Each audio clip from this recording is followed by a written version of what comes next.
Today I want to look at a couple scenarios around RSUs to put some numbers around my usual advice on whether you should hold them or sell them once they vest. My name is Scott Caulfield. I'm a CPA and CFA charter holder, and I'm the founder of Sophos Wealth Management. So the first example we'll look at is when your company shares do well. We're going to pretend that we've got an employee who's going to get a $400,000 initial grant. It's going to be spread out evenly over 4 years. In both scenarios, the stock market is going to be assumed to return 10%. First scenario, company share is going to do well. They're going to earn 20% a year, easily beating the market. And in the second scenario, company share is going to do poorly. They're going to lose 10% a year. So let's just run the numbers real quick. First example, as you can see, end of year one, either way, we've got 120K. That's because our $400,000 grant would be 100K a year. It went up 20%. So now we got 120K. End of year two, the vested RSU amount is 144K. Again, that stock went up 20% the first year, another 20%. So as that compounds, that's worth 144K. As you can see, the first example, we've got 288K if we had just held on to our RSUs. If at the end of year one we had sold and then instead we put it in the market, earning what the index earned, we'd be at 276K. So slight difference where we're better off having held the RSUs. As you can kind of see, and you roll it through to the end, either way, come out in great scenario. You got over 829K if you held your RSUs. But you still have a whopping 731K if you put it in the index. So, I look at this example, this is kind of where it makes more sense to hold your RSUs. The company stock did better. You kind of win either way, right? Your money's up big, you've done well. It's laughs and smiles all around. Obviously, holding the RSUs is better financially. And if you knew with perfect insight, a stock that's going to go up 20% a year, give me a shout. Now, it is worth noting, though, that outperformance, in terms of percentage, you got 13% more money holding those RSUs. It's also worth noting, though, a downside is now you've got, almost $1 million all in your company stock. So now you've got a very, very heavily concentrated portfolio. You'd be sitting on significant capital gains here. I think it's 185K would be capital gains. So if you wanted to sell that company stock and diversify, which almost anybody would tell you to do, you're going to face a significant hit, somewhere between 15 to 20%, probably, depending on your tax bracket.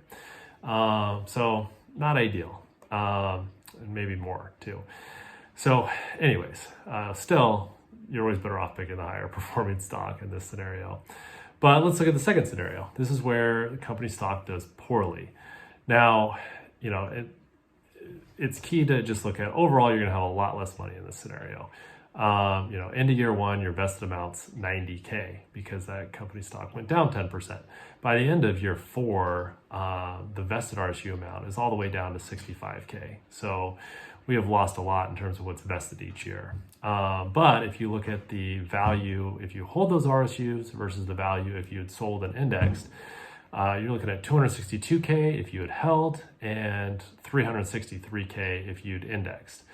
Now, not only is that over 100,000 more if you've indexed, percentage-wise, you're talking about a 38% difference. So really significant there.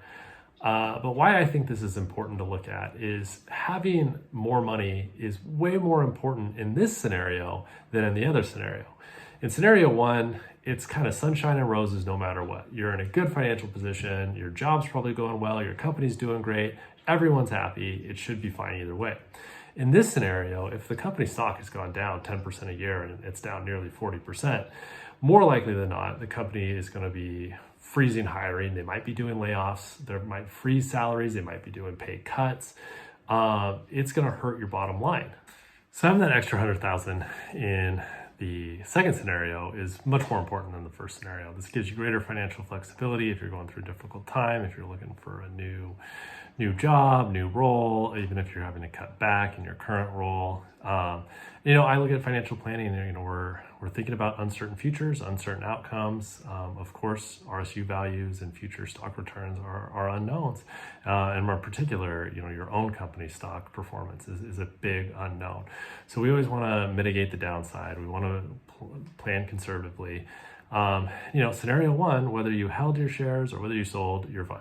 Scenario two, you're much better off having sold your RSUs and indexed. So, if we're trying to mitigate downsides, that's the way to go. And, I just like to point to some other examples. How many companies, do we know of in history that have gone bankrupt? How many companies are stocks down 50%, 70% this year? Look at just Meta, formerly Facebook. Its stock's down 70% year to date at this point. Tons of their employees have held those RSUs.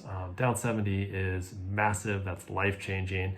In the first example, let's say, Facebook would have been a stock that had outperformed the market for years, and then it didn't. And so you could have been in that outperformance bucket in scenario one, only to see that stock go down 70%. That would be pretty catastrophic to your net worth. But if you had, indexed, you'd still have almost all the value. So if you want to talk at all about your RSUs or your financial situation, feel free to reach out. Feel free to share this video with anybody else that you think might benefit. Appreciate your time today.